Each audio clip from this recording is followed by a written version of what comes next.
Don't even know what episode this is, to be honest, but we're gonna have a good time today because we're gonna talk about sharpening the saw and why this is such an important concept. It's actually the 7th habit of highly effective people from Steven Covey's book. If you haven't read that book, I highly recommend you read it. It talks about, how we as human beings can be more effective and what are those things that make people super, super effective. So sharpening the saw, the reason why I wanted to talk about it is because, over the weekend, I was just thinking about how do us as human beings become better at what we do, right? How to become better at one thing at a time, right? So we're gonna talk a few different aspects here. We're gonna talk about, what is sharpening the saw? It basically means how do you get better at something? How do you make yourself the best at one particular thing? And why is it important to isolate? So that's one thing I'll talk a lot about. I use that word a lot because, again, I'm a big data guy. I like analytics. And it's important that when you're sharpening the saw and you're testing new things and trying to learn something is that you're learning one thing at a time. Now, you might want to be, so for instance, I had some golf lessons. I've been playing golf for the past 3 years, so it's not that I can't shoot the ball, but it's how do I get better? How do I not get frustrated onto the when I'm actually golfing? How do I, be more consistent with my 6-iron? How do I be more consistent with my irons just as a whole, right? So it's getting that practice. It's making that decision to be like, hey, I'm getting better at golf, right? But while I was going through this lesson, my guy Jake, he's actually a friend of ours. He's like, when you're practicing something, especially when you're practicing golf, you don't go to the driving range and start hitting the driver right away. You make your way up, right? You take small actions every single day to get you up to where you want to get to. So he's like, the first thing he wants to do is he wants to hit his highest iron, did he say? Angle iron. Yeah, angle iron. So he's looking for feel, and he's not even doing a full swing at this point. He's doing a quarter swing. And he's like, okay, that feels good. I'm going straight.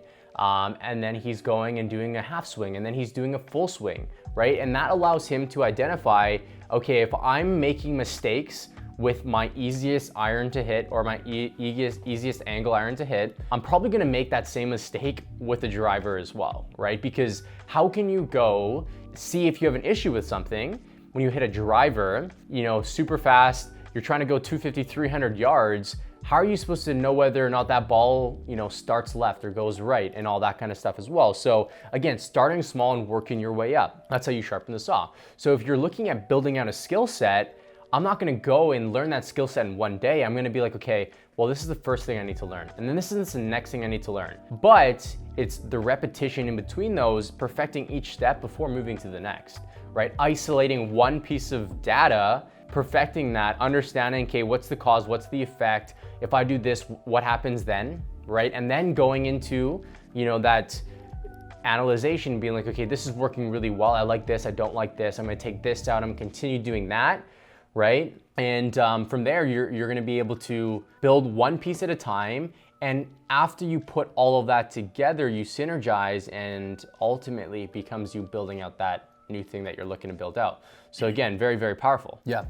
It's the same thing. We've mentioned, I think, quite a few times on this because we're firm believers of the book, The Slight Edge, getting 1% better every single day. It's exactly the same thing. If you can focus on the present and whatever you're working on right now, and you can focus on that one thing, and like Eric said, isolate it as a variable, you now don't have other variables that you're focusing on. That means you're honing in on this one specific thing, and you're getting really damn good, and you're not taking other things into consideration.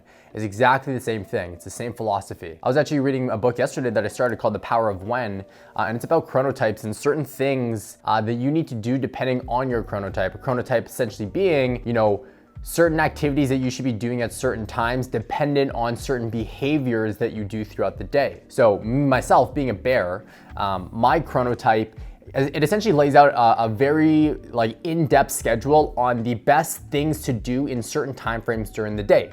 Now, after I read that entire thing, the entire schedule on what to do, I wrote it down, but it gave us an action plan to specifically work on 1 or 2 things for a week, then add the next 2 things for a week, then add the next 2 things for a week, again, for the exact same purpose. If you're doing too many things at once, all that's gonna do is spread yourself too thin.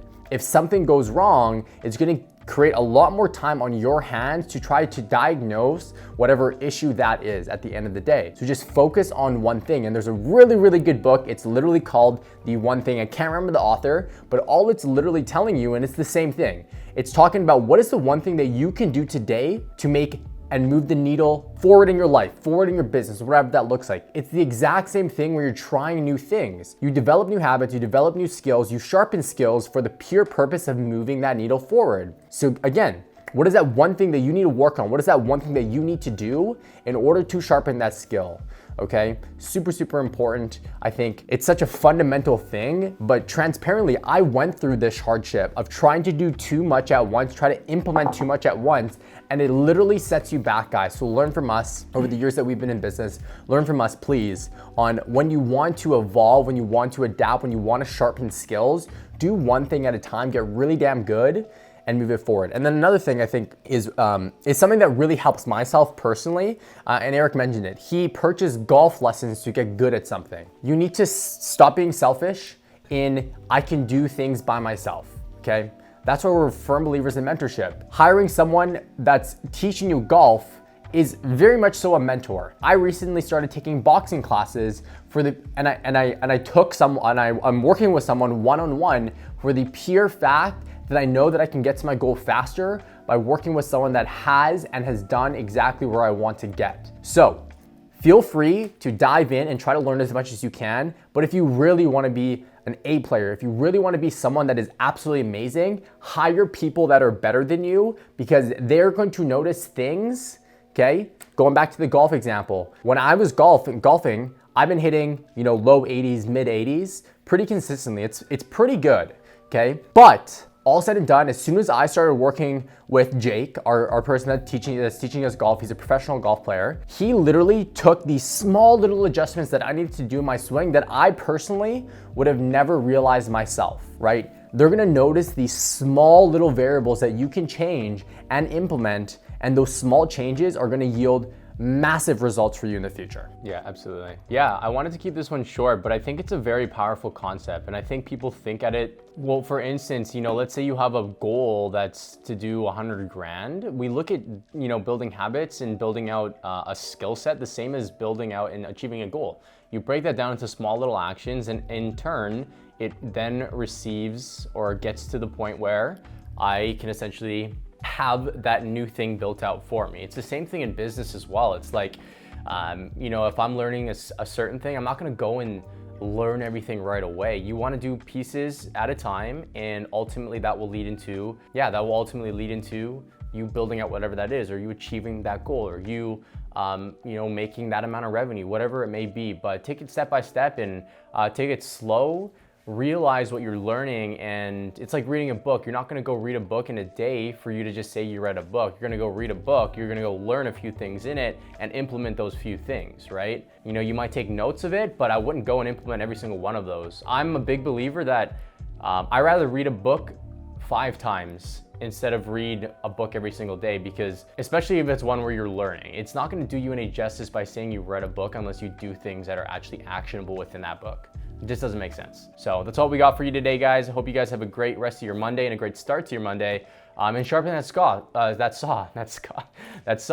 Think about what's that one thing that you want to build out, and maybe you hire a mentor, maybe you don't, right? And if you are looking to get into Amazon, we could be those mentors for you as well. So feel free to message Brian and I on not Amazon, but on Facebook here, and we can see if we can help you get started. If you're looking for that additional push, we'd love to help you out. Have a good one, guys.